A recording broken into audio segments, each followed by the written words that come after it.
If you wish to download the community version of the QuickLink switcher, all you need to do is head to quicklink.tv/products/virtual event production/pricing/community. On this page, you'll see a list of the recommended hardware specifications here for you to look through. Once you've looked through that, just put your email into the box and then click send. You'll be sent an email with two links, one to an exe file and one to a zip file. So click on either of those, whichever one you wish.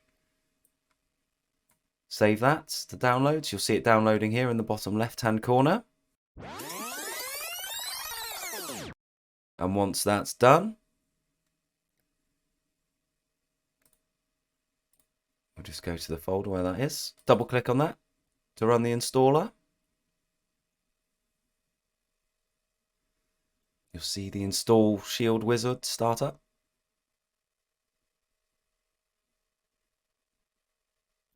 Click next. Read through and accept the terms in the license agreement.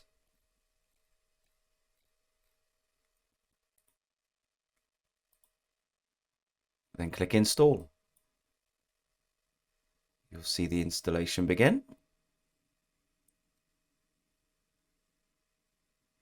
What you will need to do, you can click finish on this one here. You'll need to make sure that you install the drivers for the audio virtual cables, otherwise your switcher won't work correctly.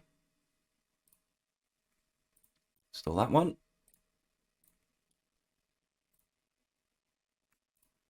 And that one. So you've got 3 virtual cables to install there. You can get rid of that. And your switcher should appear on your desktop as an icon here, shortcut. So you can double click that to open the switcher. And on your first sign in, you'll need to put in your studio account details. If you don't have one, you can click here to register. Thank you for watching. You can access other instruction videos on our YouTube channel or by navigating to support.quicklink.tv.